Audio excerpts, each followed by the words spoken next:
Selamat pagi Ananda semua. Kita hari ini akan menuju ke laboratorium.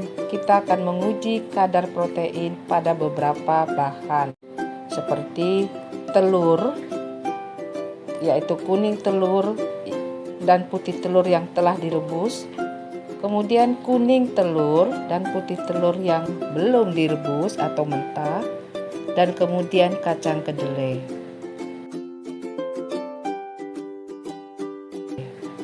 Kenapa kita harus melihat pengujian ini secara laboratorium? Agar kita tahu apakah ada perbedaan antara protein pada kuning dan putih telur yang mentah dengan protein pada kuning dan putih telur yang matang, yang telah direbus. Demikian juga protein pada kacang kedelai. Perlu Ananda ketahui bahwa pada dasarnya protein itu rusak pada temperatur 60 derajat Celcius ke atas atau di atas 60 derajat Celcius. Oleh karena itu, perlu berhati-hati ketika penanganan untuk makanan-makanan yang mengandung protein. Contoh pada putih telur. Nah, mari kita perhatikan pengujian protein berikut. Kelima tabung reaksi yang telah berisi sampel diteteskan 10 tetes HNO3 pekat secara perlahan-lahan.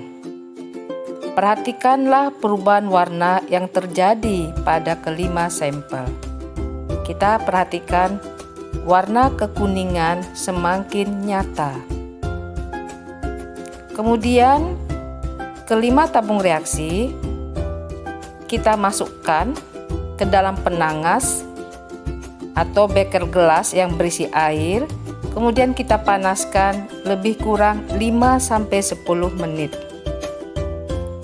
Kita lihat terjadi perubahan warna kuning semakin jelas terlihat, terutama pada putih telur mentah, pada putih telur yang telah direbus, pada kuning telur mentah dan kuning telur yang telah direbus.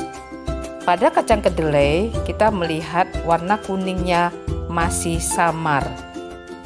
Kemudian kita angkat kelima tabung reaksi, kita letakkan kembali ke dalam rak tabung. Kita teteskan sekitar 2-3 mili NaOH 40%. Terlihat perubahan warna kuning menjadi oranye. Perhatikan perlahan-lahan.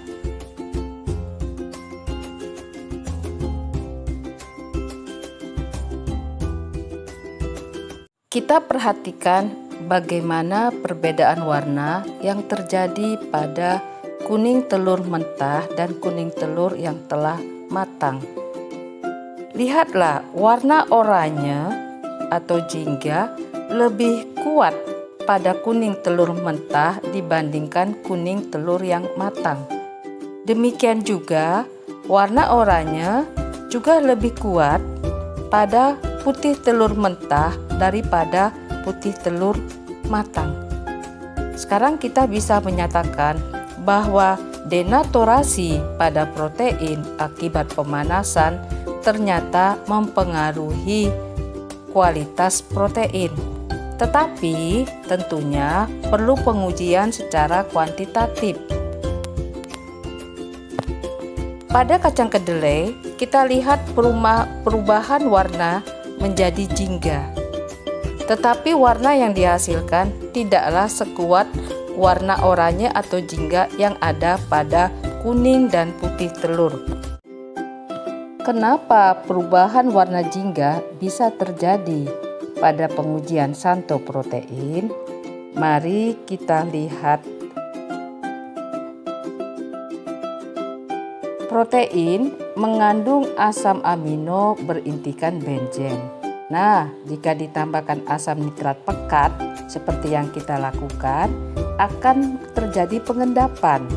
Endapan benzen ini berwarna putih yang dapat berubah menjadi kuning ketika dipanaskan. Anda ingat tadi kita memanaskan antara 5-10 menit.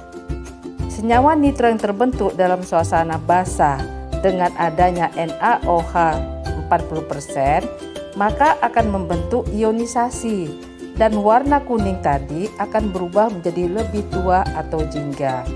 Reaksi ini didasarkan pada uji nitrasi inti benzen yang terdapat pada molekul protein menjadi senyawa intro yang berwarna kuning. Protein bersifat amfoter. Tahukah Ananda apa maksudnya amfoter? Yaitu dapat bereaksi dengan larutan asam dan basah.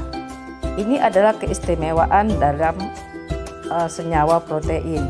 Daya larut protein berbeda dengan di dalam air, di dalam asam dan basah. Ada yang mudah larut dan ada yang sukar larut. Namun, semua protein tidak larut dalam pelarut lemak seperti eter dan kloroform. Apabila protein itu dipanaskan atau ditambahkan etanol absolut, maka protein akan menggumpal. Kenapa protein bisa terkoagulasi? Hal ini disebabkan mantel air menutupi molekul-molekul protein, sehingga protein itu menjadi menggumpal. Kelarutan protein di dalam suatu cairan sesungguhnya sangat dipengaruhi oleh beberapa faktor, yaitu pH, suhu, kekuatan ionik, dan konstanta dielektrik pelarutnya. Nah, Ananda, berikutnya kita akan menuju pengujian protein pada sayur, brokoli, dan kembang kol.